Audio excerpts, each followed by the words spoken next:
নমস্কাৰ প্ৰাসংগিক প্ৰশ্নলৈ মই পৰেশ মালাকাৰে আপোনালোকক আদৰণি জনাইছো। আপোনালোকে গম পাইছে যে কুম্ভ মেলা চলি আছে আৰু কুম্ভ মেলাত অতি দুখৰ কথা যে কুম্ভ মেলাত এতিয়ালৈকে দুঠাইত মানুহৰ গছকত হেঁচা ঠেলাত মানুহৰ গছকত মানুহৰ মৃত্যু হৈছে আৰু চৰকাৰে যদিও সঠিক সংখ্যাটো দিব পৰা নাই এতিয়ালৈকে গম পোৱা গৈছে বেচৰকাৰী হিচাপে এতিয়ালৈকে 60 গৰাকী মানুহৰ মৃত্যু হোৱাৰ খবৰ ওলাইছে আৰু তাৰে এজন অসমৰ মানুহ আছে। এটা প্ৰশ্ন হ'ল যে কুম্ভ মেলা এটা ধৰ্মীয় অনুষ্ঠান আৰু ধৰ্মৰ লগত সদায় আচাৰ অনুষ্ঠানৰ সম্পৰ্ক জড়িত হৈ আছে যদিও ধৰ্ম আচলতে কিছুমান মূল্যবোধৰ কথা কিছুমান চিন্তা কিছুমান ভাৱনা কিছুমান অনুশীলনৰ কথা কিন্তু তাৰ লগত সাধাৰণ মানুহে সাধাৰণতে কি হয় ধৰ্মৰ লগত আচাৰ অনুষ্ঠানৰ ধৰ্মৰ যিটো মূল ভাৱ সেই মূল ভাৱতকৈ তেওঁলোকে আচাৰ অনুষ্ঠানৰ ওপৰতহে গুৰুত্ব বেছিকৈ দিয়ে আৰু সেইটো পূৰ্বৰ পৰা চলি আহিছে আৰু সেইটো হঠাৎ নোহোৱা হৈ যাব তেনেকুৱা ধৰণৰ কথা নাই। গতিকে যদিও প্ৰকৃততে ধৰ্মীয় বিশ্বাস বা ধৰ্মত যিসকল প্ৰকৃততে ধাৰ্মিক লোক তেওঁলোকে কিন্তু আচাৰ অনুষ্ঠানতকৈ তেওঁলোকে কিছুমান মূল্যবোধৰ ওপৰতহে বেছি গুৰুত্ব দিয়ে। যেনেকৈ মই কওঁ যে গান্ধীজী মহাত্মা গান্ধী তেওঁ এজন অতি ধাৰ্মিক লোক আছিল আৰু তেওঁ নিজকে এজন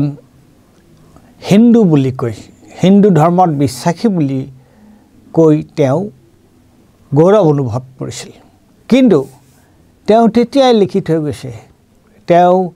তেওঁৰ যিখন আত্মজীৱনী তাত তেওঁ তেতিয়াই লিখি থৈ গৈছে যে তেওঁ এই কুম্ভ মেলাত যিটো হুলস্থুল হয় কুম্ভ মেলাত যিটো এটা অস্বাস্থ্যকৰ পৰিৱেশৰ সৃষ্টি হয় সেই সন্দৰ্ভত সেই কথাৰো তেওঁৰ আত্মজীৱনীত কেতিয়াবাই তাৰ সমালোচনা কৰি থৈ গৈছে যে আচলতে ইয়াত ধৰ্মৰ সলনি এটা আচাৰ অনুষ্ঠানৰ কাৰণে কেনেকুৱা ধৰণৰ এটা পৰিৱেশ সৃষ্টি হয় আৰু এতিয়া আমি দেখিছোঁ যে লাখ লাখ হাজাৰ হাজাৰ মানুহ তাত গৈছে লাখ লাখ হাজাৰ মানুহে তাত প্ৰয়াগত তাত স্নান কৰিছে আৰু তাত কেনেকুৱা পানী তাৰ পৰিৱেশ কেনেকুৱা প্ৰদূষিত পানী কেনেকুৱা ধৰণৰ এটা পৰিৱেশ তাত তেওঁলোকে স্নান কৰিছে আৰু তেওঁলোকৰ বিশ্বাস যে তাত স্নান কৰিলে তেওঁলোকৰ পূৰ্ণ হ'ব। যিয়ে নহওক মানুহৰ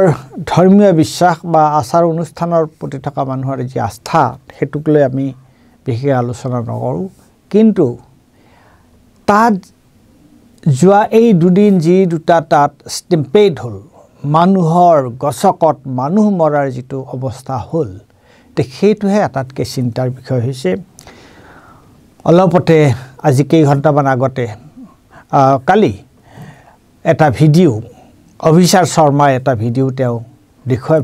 অভিচাৰ শৰ্মাৰ ভিডিঅ' এটা মই চাইছোঁ আৰু এইটো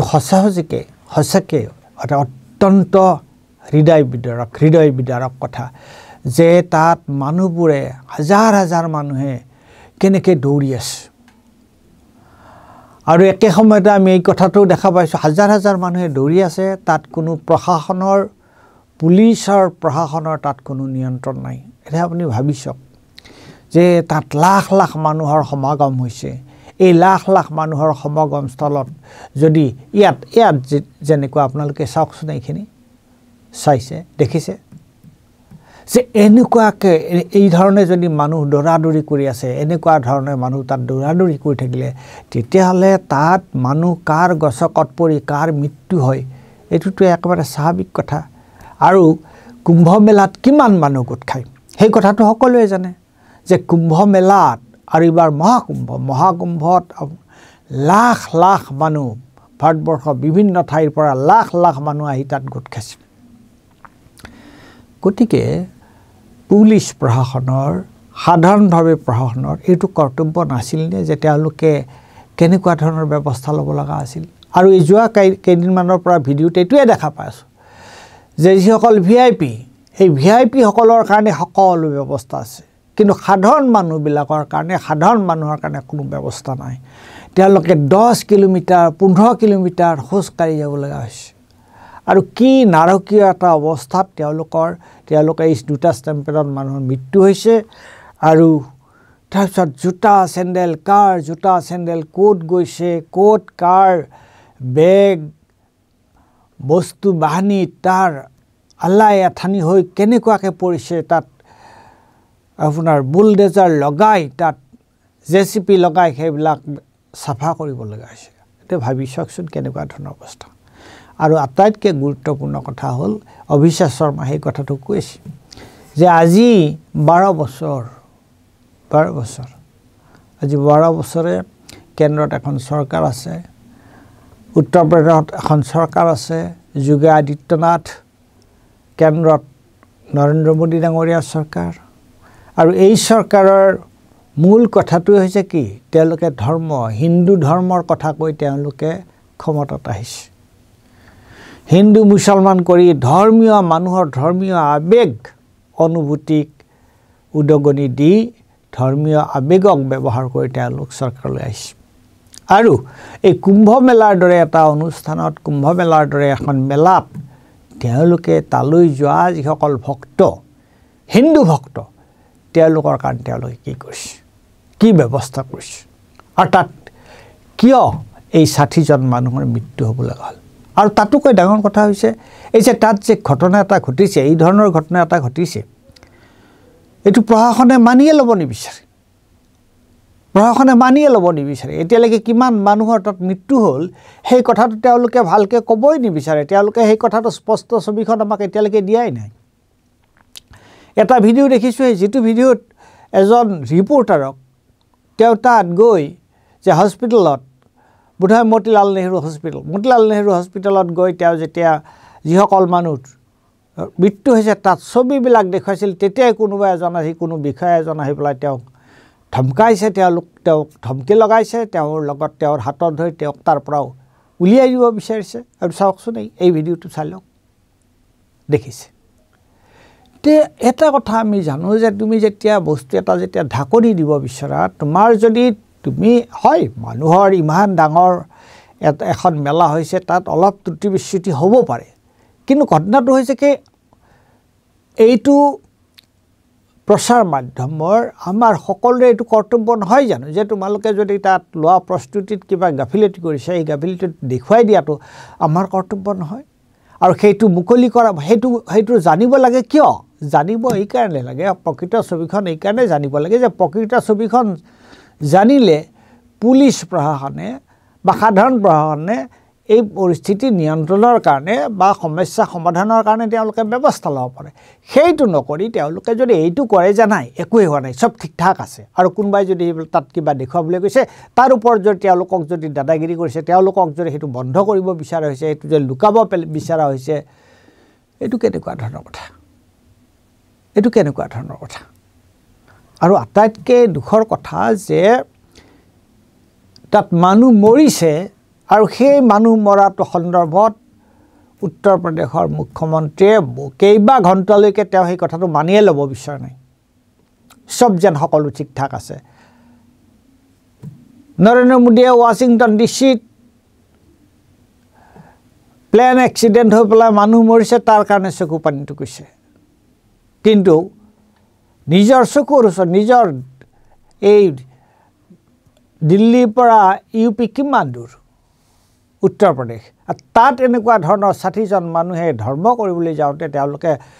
কুম্ভ মেলাত স্নান কৰিবলৈ যাওঁতে তেওঁলোকৰ এই অৱস্থা হ'ল সেইটোক লৈ কিন্তু তেওঁ দুখ প্ৰকাশ কৰিবলৈ তেওঁ সময় পোৱা নাছিল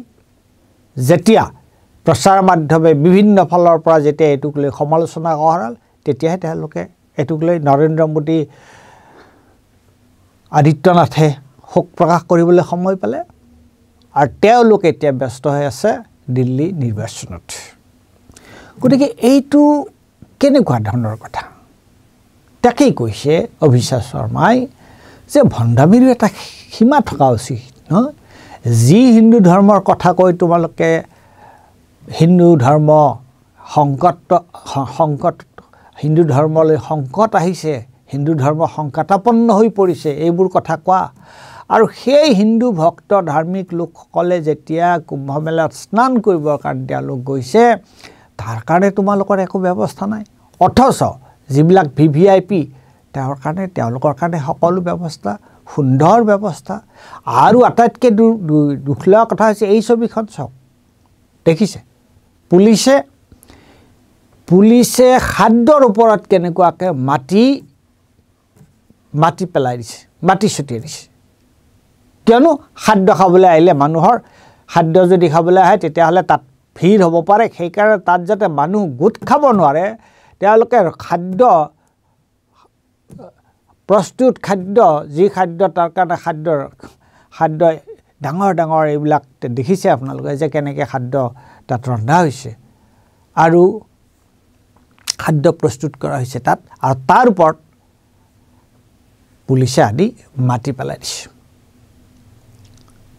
যাতে মানুহ তাত সমাৱেশিত হ'ব নোৱাৰে মানে ইয়াতকৈ নিৰ্দয় কথা কি হ'ব পাৰে যে মানুহবিলাকে ক'ৰ পৰা আহিছে ক'ত গৈছে তাত তেওঁলোকে যদি দুমুঠি খাব যদি নাপায় তেওঁলোকে যদি এমুঠি ভাত খাব নাপায় তেওঁলোকে যদি কিবা এটা খাদ্য খাব নাপায় তেওঁলোকে এই 15-20 কিলোমিটাৰ তেওঁলোকে খোজকাঢ়ি দৌৰি গৈ আছে আৰু তাত তেওঁলোকৰ কাৰণে খোৱাৰ কিবা এটা ব্যৱস্থা কৰা হৈছে খাদ্যৰ ওপৰত ধূলি মাটি পেলাই দিয়া হৈছে যাতে তাত কোনো ওচৰলৈ নাযায় তে ইয়াতকৈ বেধৰ্মী আৰু ইয়াতকৈ কি এখন ছবি আমি দেখা পাইছোঁ আৰু যিটো ৰাজনৈতিক দলে ধৰ্মৰ নামত ৰাইজৰ ওচৰত যায় হিন্দু ধৰ্মৰ ৰক্ষাকৰ্তা বুলি নিজকে পৰিচয় দিয়ে সেই ৰাজনৈতিক দলটোৱে এটা মহাকুম্ভ মেলাৰ দৰে এই যিটো এটা অনুষ্ঠান ধৰ্মীয় অনুষ্ঠান এটা হৈছে তাত সাধাৰণ নাগৰিকক তেওঁলোকে নিৰাপত্তা দিব নোৱাৰে সেই অনুষ্ঠানটো ভালদৰে পৰিচালনা কৰা সন্দৰ্ভত তেওঁলোকে কোনো ব্যৱস্থা ল'ব নোৱাৰে এইটো কেনেকুৱা ধৰণৰ কথা সেইকাৰণে কৈছে অভিষেক শৰ্মাই যে আচলতে ভণ্ডামিৰো এটা শেষ সীমা এটা থকা উচিত তুমি দিন ৰাত হিন্দু কৰি আমাৰ কাণ খোলা কৰি দিছা আৰু হিন্দু ধৰ্মৰ এটা পবিত্ৰ অনুষ্ঠানত যেতিয়া লাখ মানুহ ভাৰতৰ বিভিন্ন ঠাইৰ পৰা গৈ তাত সমাৱেশিত হৈছে তাত গোট খাইছে স্নান কৰিবৰ কাৰণে তাত এই ধৰণৰ অব্যৱস্থা তাৰ কাৰণে দায়ী কোন কি কাৰণে তেনেহ'লে তোমালোকে হিন্দুৰ কথা কৈ থাকা হিন্দু ধৰ্মৰ কথা কৈ থাকা লগতে কিন্তু অন্য এটা কথা মই ক'ব বিচাৰিছোঁ যে ধৰ্ম এটা নিজৰ ব্যক্তিগত এটা বিশ্বাসৰ কথা আৰু ধৰ্মত এই গান্ধীজীয়ে কোৱা ধৰণে মই ক'ব বিচাৰিছোঁ এই ধৰ্ম হৈছে এটা সৎ পথত চলা কিছুমান মূল্যবোধৰ অনুশীলন কৰা সেইবোৰহে বেছি গুৰুত্বপূৰ্ণ এনেকুৱাকৈ দৌৰি ঢপলিয়াই এই ধৰণৰ আচাৰ অনুষ্ঠান কৰি নিজৰ ক্ষতি কৰা আৰু এনেকুৱা ধৰণৰ এটা অস্বাস্থ্যকৰ পৰিৱেশত গা ধুবলৈ গৈ এনেকুৱা ধৰণৰ এটা অব্যৱস্থাৰ সন্মুখীন হোৱা আৰু নিজৰ জীৱনৰ নিৰাপত্তা নিজৰ জীৱনকে এটা সংকটাপন্ন অৱস্থাত পেলাই দিয়াটো এইটো কিন্তু অলপ ভাবি চাবলগীয়া কথা গতিকে ৰাইজৰ ওচৰতো আমি গুহাৰি জনাওঁ যে আচলতে আপোনালোকে ধৰ্ম কৰ্মত বিশ্বাস ৰাখক তাত আপত্তি কৰিবলৈ কথা নাই কিন্তু নিজৰ নিৰাপত্তাৰ প্ৰশ্নটো এটা গুৰুত্ব দিব আৰু যি চৰকাৰ তাত ডাঙৰ কথাটো হৈছে যিখন চৰকাৰে যিটো দলে সদায় ধৰ্মৰ কথা কৈ থাকে সদায় হিন্দু ধৰ্মৰ কথা কৈ থাকে তেনেকুৱা হ'ল সেই চৰকাৰ এখনে এই কুম্ভ মেলাত তেওঁলোকৰ এই ধৰণৰ যিটো ব্যৱস্থা এই ধৰণৰ মানুহৰ দুখ দুৰ্দশাৰ প্ৰতি তেওঁলোকৰ যে কোনো ভ্ৰক্ষেপ নাই এইটো কিন্তু সঁচাকৈ এটা অত্যন্ত গৰিহণাযোগ্য কথা আৰু হিন্দু ধৰ্মৰ নামত এইটো এটা চূড়ান্ত ভণ্ডামি ধন্যবাদ।